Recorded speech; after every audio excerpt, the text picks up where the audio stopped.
Olá pessoal, bem-vindos e bem-vindas ao meu canal de cosmética natural caseira. Meu nome é Jana Leal.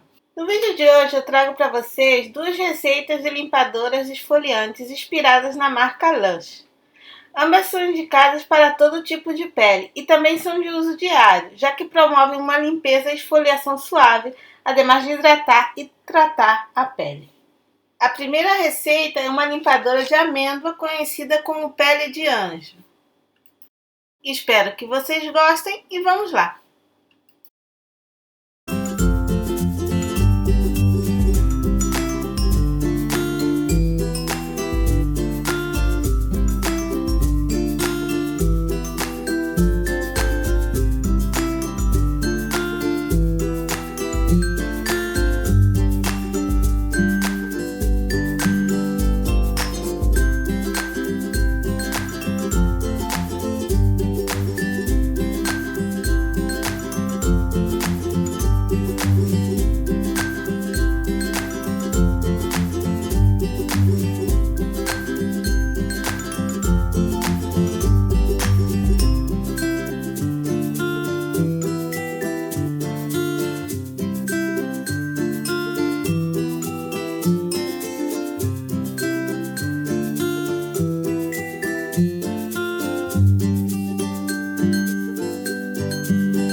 Visite meu blog para saber mais sobre essa e outras receitas. O link vai estar na descrição do vídeo. Agora,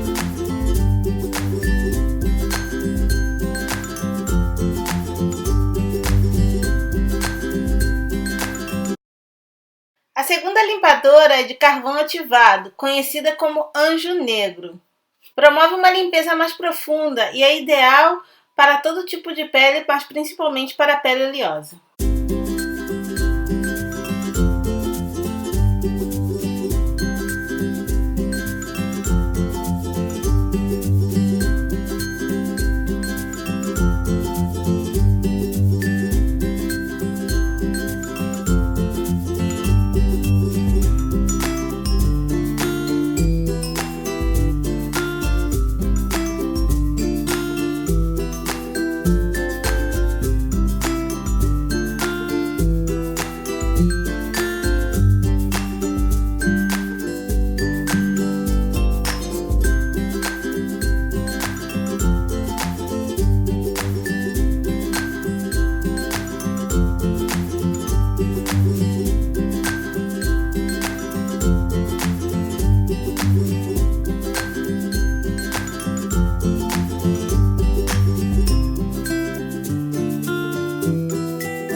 gostado, se inscreva no canal se ainda não está inscrito ou inscrita e não se esqueça de deixar o seu like, já que ele é importante para o crescimento do canal.